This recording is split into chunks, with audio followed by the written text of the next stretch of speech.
దిక్కులు చూడకు రామయ్య. సో ఇప్పుడు ఉండే వాళ్ళందరూ కూడాను దిక్కులు చూడకుండా ఈ ప్రోగ్రామ్ని పూర్తిగా ఆనందించినట్టయితే ఇందులో నుంచి మీకు కొన్ని విషయాలు తెలిసొస్తాయి ముందు ముందు. అదేంటో నేను చెప్పట్లేదు. సో ఇవాళ ఆడియో రిలీజ్ కార్యక్రమంలో సంథింగ్ డిఫరెంట్గా చేద్దాము, రొటీన్ కన్నా భిన్నంగా అనుకున్నాము. ముందుగా నాగార్జున గారికి స్వాగతం. దిక్కులు 4. ఈ సినిమాలో నేను రాసిన పాటలు 4. చిన్న సినిమాలకి పెద్ద దిక్కుగా ఉన్న సాయి గారు నిర్మించిన సినిమా కాబట్టి చిన్న సినిమాలను ప్రోత్సహించాలన్న ఉద్దేశంతో మా సంగీత ప్రపంచానికి పెద్ద దిక్కుగా ఉన్న కీరవాణి గారు ఈ సినిమాని చేయడం జరిగింది.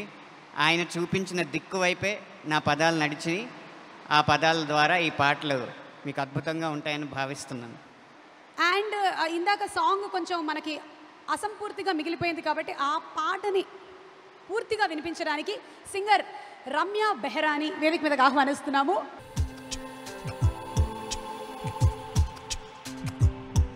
తెర చాపలా తెలి మబ్బులా తెల దూది పింజలా చిగురాకులా చిలకి కళ రెలు పువ్వు రేకులా పిల్లలు దిన సబ్బు కూరలా ఉల్లిపాయపై పొరలా పరువాలు దాచే వీలు లేక తాళలేక పైకి వెళ్ళి బయటలాగా తేలిపోతున్నా నేను తేలిపోతున్నా తేలిపోతున్నా అలా తేలిపోతున్నా. మీకు విషయం అర్థమైందా? సాంగ్ రిలీజ్ అయిపోయింది, రిమోట్లు లేవు, నొక్కడాలు లేవు. ఓ మై గాడ్, చప్పట్లు. ఓకే, సో డిఫరెంట్ అనుకుంటూ ఉంటే ఇలా డిఫరెంట్ జరిగిందనమాట. నెక్స్ట్ ఏం జరుగుతుందో చూద్దాం. ఒక పని చేద్దాం, ఇంకో సాంగ్ చూసేద్దాం.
దిక్కులు చూడకు రామయ్య.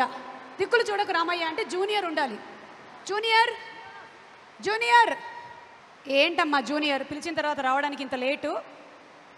అరే సిగ్గు, ఏంటి ఇంత లేటు? ఏంటి? Girl friend.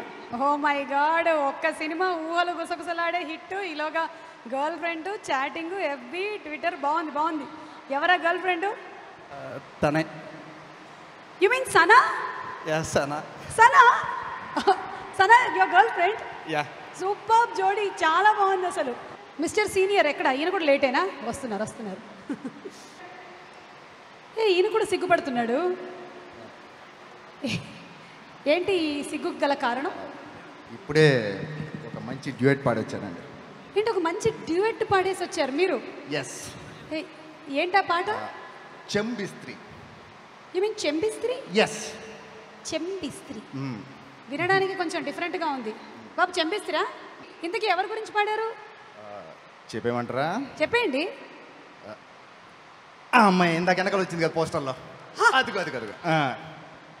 You mean Sana? Yes. YouTube Brutus. Yes. ఏంటిది? అంటే ఇది ట్రయాంగిల్ లవ్ స్టోరీ అన్నమాట. ట్రయాంగిల్ లవ్ స్టోరీయా? అంటే ఇద్దరు హీరోలు ఒక హీరోయిన్ ప్రేమించడం, ఒకళ్ళేమో పెళ్లి చేసుకోవడం, ఇంకోళ్ళేమో ప్రేమించడం, ఇంకోళ్ళు సాక్రిఫైస్. ఓ మై గాడ్, మీరు సాక్రిఫైస్ చేస్తారా? వాన్ చేయమని చెప్పండి. నేను ఎందుకు చేయాలి? ఆయన చేసుకోమని. చూడండి అండి, ఏం పెట్టి పోషిస్తాడు ఏం పెట్టి ఏం పెట్టి పోషిస్తాడు అని అడుగుతున్నాను అంతే. ఏం పెట్టి పోషిస్తావు? నాకైతే ఒకటే, ఎలా అయినా పోషిస్తా. అప్పో సొప్పు. ఆయనకి ఇద్దరు. ఏంటి ఆయనకి ఇద్దరా? తెలీదా? ఏంటి నీకు ఇద్దరా? లేదు, ఎవరన్నారు? హలో, పెళ్ళి కూడా అయింది. ఆవిడ. ఈయనకు పెళ్ళయిందా? ఇంద్రజ గారా? అబద్ధాలండి, వినోద్ ఎవరు? ఓ మై నమ్మొద్దు. ఏమండి సిగ్గు లేదండి మీకు అసలు? మీకు పెళ్ళయిందా? పెళ్ళోడు ఏంటండి, ఊరుకోండి అన్ని అబద్ధాలు ఆడుతున్నాడు అతను. పెళ్ళయింది మీకు? మీకు పెళ్ళయింది? Hello senior. ఇప్పుడు మనం ఆడియో లాంచ్ చేసేస్తున్నాము, ఆ తర్వాత కొన్ని పాటలు విందాము. దిక్కులు చూడకు రామయ్యో, దిక్కులు చూడకు రామయ్యో, దిక్కులు చూడకు రామయ్యో, నీ పప్పులు ఉడకాలని ఓ తప్పుడు లెక్కలు రాసిన గొప్పలు తెగ మెచ్చిన జనం ఎక్కడ ఎక్కడ ఎక్కడ ఎగడెక్కడ ఎగడెక్కడ ఎక్కడ ఎక్కడ అనుకొని దిక్కులు చూడకు రామయ్యో.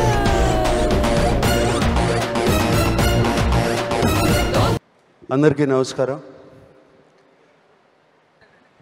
కోటి నాకు రాజన్న సినిమాలో పరిచయం. రాజమౌళి గారు నాకు ఒక సాంగ్ చేశారు దాంట్లో, కానీ ఫిల్మ్ చేయలేదు, ఒక సాంగ్ మాత్రం చేశారు. తర్వాత ఆ సాంగ్ కూడా కొంచెం చేసి కోటిని నాకు అప్పచెప్పి వెళ్ళారు. అండ్ అబ్బా, రాజమౌళి గారు వెళ్ళిపోయారు అమ్మయ్య అనుకున్నాను. కానీ రాజమౌళి గారి కన్నా కోటి నన్ను వదలకుండా, ఒక షాట్ కూడా వదలకుండా బ్రహ్మాండంగా తీశాడు. అండ్ యాక్చువల్గా చెప్పాలంటే నా కెరియర్లో it's one of the best songs. And దాని తర్వాత కోటి మీద నాకు చక్కటి ఇంప్రెషన్ వచ్చి తనతో ఒక సినిమా చేయాలని, తనతో ఒక సినిమా చేయించాలని చాలాసేపు కూర్చున్నాం. చాలా రోజులు కూడా నాతో పాటు తను ఒక స్టోరీ మీద వర్క్ చేశాడు. స్టోరీ బాగా లేదని కాదు, నా బుర్ర సరిగ్గా పనిచేయక వదులుకున్నాను. ఇప్పుడు సాయి కోటిని పట్టుకున్నాడు. అండ్ దాని తర్వాత ఈ సినిమా పెద్ద సక్సెస్ అవ్వాలి Koti. It should be one of very very very very big hit. దాని తర్వాత మళ్ళీ నీ దగ్గరికి వస్తాను నేను. And all the best. అండ్ అలాగే సాయి పెద్ద డైరెక్టర్లతోనే కాకుండా చిన్న డైరెక్టర్లతో కూడా చేయటం. అండ్ ఈ టైంలో కేవలం కంటెంట్, ఓన్లీ కథ మీద అతను నమ్మకం పెట్టి సినిమా తీయటం. అండ్ అందుకనే అతనికి వరుసగా ఈగ కానీ, అందాల రాక్షసి కానీ, దాని తర్వాత Oohalu Gusagusalade, legend, all these films have been a very big hit. Sai, నీలాంటి ప్రొడ్యూసర్స్ ఇండస్ట్రీస్కి ఎంతో అవసరం. Thank you. ఓకే, సో మనం ఇవాళ జూనియర్ సీనియర్ మాట్లాడుతున్నాము. అలాగే మ్యూజిక్ లాంచ్ కాబట్టి మ్యూజిక్ లాంచ్లో చాలా ఇంపార్టెంట్ డిపార్ట్మెంట్ మ్యూజిక్ డిపార్ట్మెంట్. ఈ మ్యూజిక్ డిపార్ట్మెంట్లో జూనియర్ ఎవరు? ఎవరు జూనియర్? ఎవరు?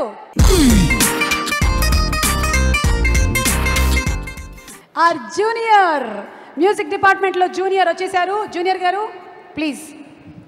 ఇప్పుడు ఈ మ్యూజిక్ డిపార్ట్మెంట్లో సీనియర్ ఎవరు?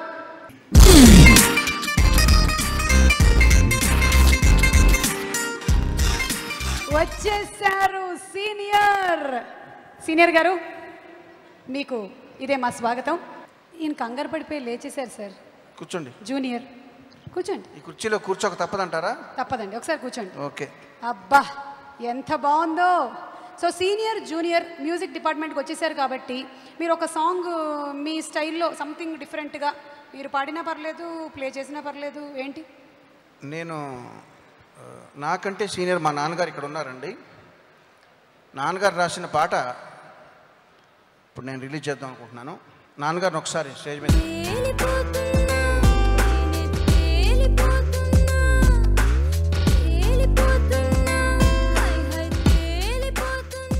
మా నాన్నగారు నాకంటే సీనియర్ అండి, దినేష్ నాకంటే జూనియర్. అంటే నేను ఇద్దరికి వారధిని అన్నమాట. ఈ సినిమాలో అన్ని పాటలు అనంత శ్రీరామ్ రాశాడు. నాన్నగారు ఒక పాట రాశారు, చాలా కీలకమైన పాట అది. ఈ పాట రాసింది నాన్నగారు అయితే చక్కగా ఆలపించింది మీకు అందరికీ గుర్తుండే ఉంటుంది. ఖలేజా సినిమాలో సదాశివ సన్యాసి అనే పాట పాడిన రమేష్ వినాయక్ నా క్లోజ్ ఫ్రెండు, ఆయన చక్కగా పాడాడు.